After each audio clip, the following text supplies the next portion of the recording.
63 நாயன்மார்களும் இதில்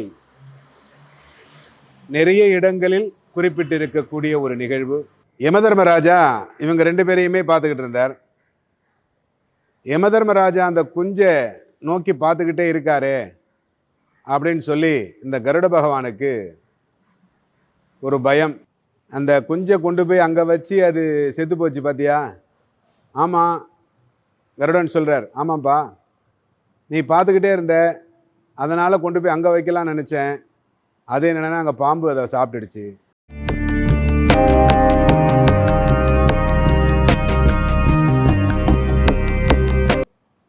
நாதன் நாமம், இந்த சிவபெருமானுடைய நாமத்தை எங்கெல்லாம் உச்சரிக்கிறீர்களோ அங்கெல்லாம் கண்டிப்பாக நமக்காக அவர் எழுந்தருளி நம்மளுடைய கஷ்டங்களை நிவர்த்தி செய்வார்.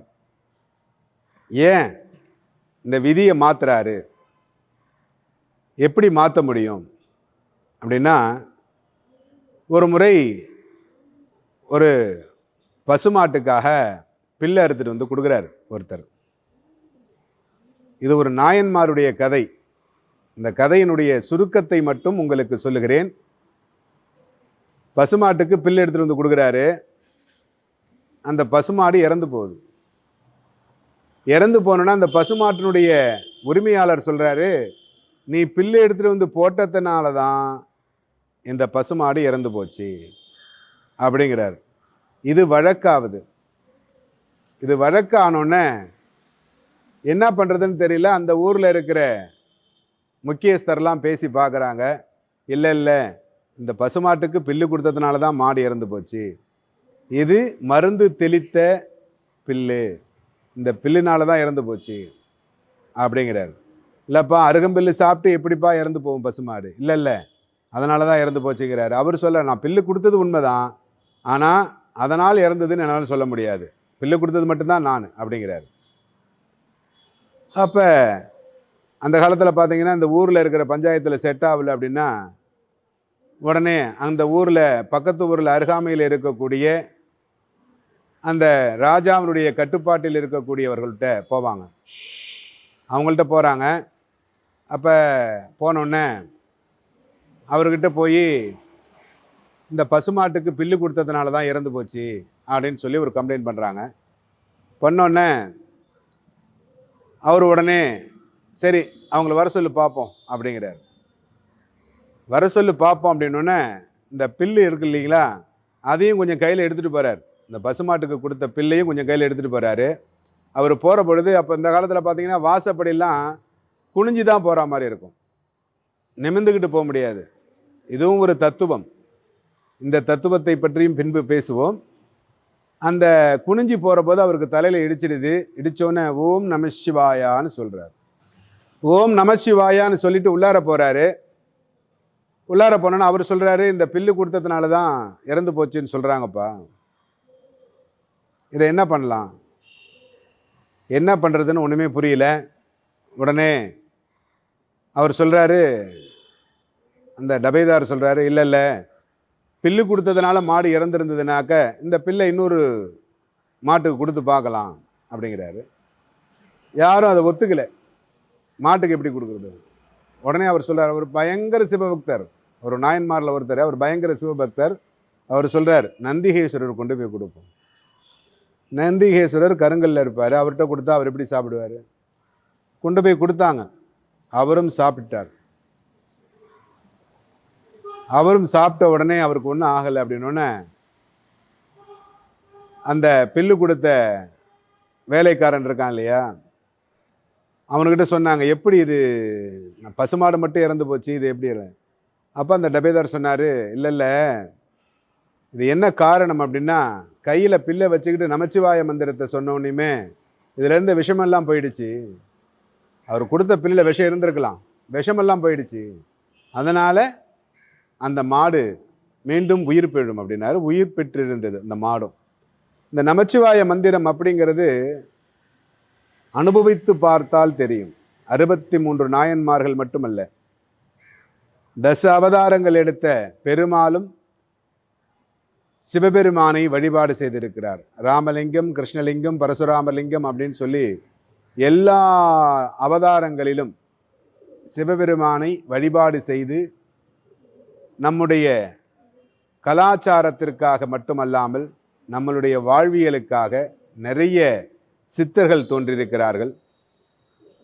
அவர்கள் எல்லாருமே சிவபெருமானை வழிபாடு செய்து இந்த சிவராத்திரியில் பூஜைகள் செய்து நிறைய பேரின்பத்தை அடைந்திருக்கிறார்கள். அந்த பேரின்பம் சிற்றின்பத்தின் மூலம் பேரின்பம் அப்படின்னு சொல்லுவாங்க. இந்த பேரின்பத்தை அடையணும்னா சிவபெருமானுடைய வழிபாடு அப்படிங்கிறது மிக முக்கியமானது. அந்த முக்கியமான சிவபெருமானுடைய வழிபாடு வருகின்ற சனிக்கிழமை நடைபெறும். அந்த சனிக்கிழமை அன்று உங்களால் முடிந்த திரவியங்கள் பால், தயிர், இளநீர், தேன், ஏன்னா இப்போ பார்த்தீங்கன்னா இந்த சந்தனம்லாம் 50 ரூபாய்க்கு சந்தனம் கொடுக்குறாங்க. அது ஒரிஜினல் சந்தனமாக இருக்காது. ஒரிஜினலாக பார்த்தீங்கன்னா தேன், இளநீர், பால், தயிர் இதெல்லாம் உங்களுக்கு கண்ணுக்கு எதிரில் ஒரிஜினலாக கிடைக்கும். இளநீர் சுத்தமாக கிடைக்கும். நீங்கள் எடுத்துகிட்டு போய் சுவாமிக்கு கொடுத்தீங்கன்னா, இளநீர் அபிஷேகம் பண்ணிங்கன்னா இன்பங்கள் இகோசுக பாரங்கள் கிடைக்கும். இந்த சிவராத்திரி அன்னைக்கு சனி பிரதோஷம், முதற்காலம் சனி பிரதோஷத்தோடு தொடங்குகிறது. இந்த சனி பிரதோஷம் எல்லா பிரதோஷங்களும் நாம் வழிபாடு செய்து கொண்டிருக்கிறோம்.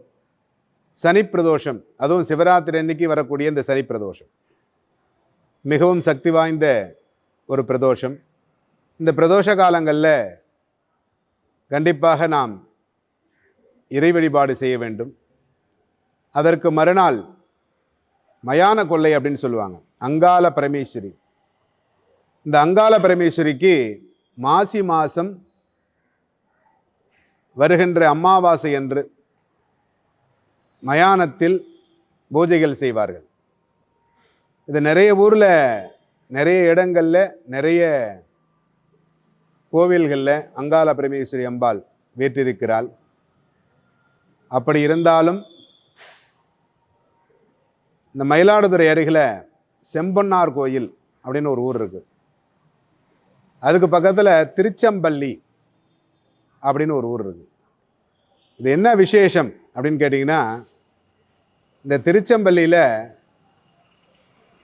கண்டிப்பாக ஒரு முறையாவது சென்று பாருங்கள். 7 ஊருக்கு ஒரு சுடுகாடு அப்படிம்பாங்க. 7 ஊர் சுடுகாடு அப்படிம்பாங்க. 7 ஊர் மயானம். அங்கே இந்த மயானத்தன்னைக்கு அந்த அம்பாள் அலங்காரம் செய்து இந்த சுடுகாட்டுக்கு போவாங்க. போய் அங்கே எரிந்து கொண்டு இருக்கக்கூடிய அந்த மயானத்தில் போய் பூஜைகள் நடைபெறும் சாயங்காலம். இந்த பூஜைகள் வருடா வருடம் நடந்து கொண்டிருந்தாலும் மிக சிறப்பான ஒரு அம்பாள். நிறைய பேருக்கு குலதெய்வம் அங்காள பரமேஸ்வரி. அங்காள பரமேஸ்வரியை குலதெய்வமாக கொண்டவர்களும் நிறைய பேர் இருக்கிறார்கள். நம்முடைய இஷ்ட தெய்வமாக கொண்டவர்களும் நிறைய பேர் இருக்கிறாங்க. இந்த அங்காள பரமேஸ்வரி ஒரு உக்கிரமான சுவாமியாக சூலாயுதத்தோடு அந்த சுடுகாட்டுக்கு போய் மயானத்தில் அந்த எரிகின்ற புணத்தை எடுத்து அதிலிருந்து பூஜைகள் செய்வாங்க. பூஜைகள் செய்து அந்த போகிற போது பார்த்தீங்கன்னா அந்த சுவாமி அவ்வளவு உக்கிரமாக இருக்கும். அந்த முகமே பார்த்தீங்கன்னா பயங்கர உக்கிரமாக இருக்கும். அது நீங்கள் போய் பார்த்தீங்க அப்படின்னா தான், திருச்செம்பள்ளி போய் பார்த்தீங்கன்னா தான் தெரியும். காவேரிக்கரை ஓரத்தில் இருக்கக்கூடிய ஒரு கோவில். இந்த காவேரிக்கரை ஓரத்தில் தான் அந்த மயானமும் இருக்கிறது. அந்த அங்காள பரமேஸ்வரி அம்பாள் போய் உக்கிரமாக இருப்பா, பயங்கர உக்கிரமாக இருப்பா. அங்கிருந்து போய் அங்கே அந்த மயானத்தில் பூஜைகள் செய்து திரும்ப இரவு ஒரு 8 மணி 9 மணி ஆகிடும். அதுக்கப்புறமா சாந்தமாகி அந்த சாந்தத்துக்கு அங்கேயே சந்தனமெல்லாம் பூசி அம்பாளுக்கு மஞ்சள் பூசி அதற்கு பிறகு வீதி உலா வரும். இந்த மாசி மாதம் மட்டும்தான் இந்த சிவராத்திரி முடிந்து மறுநாள் மயான கொள்ளை. இந்த 2 நிகழ்வுகளும் ஒரு ஒட்டி இருக்கிற மாதிரி தெரியும் உங்களுக்கு. என்ன காரணம் அப்படின்னா, இந்த சிவபெருமானுடைய கோபத்தினால் நடைபெற்றது தான் இந்த மயான கொள்ளை.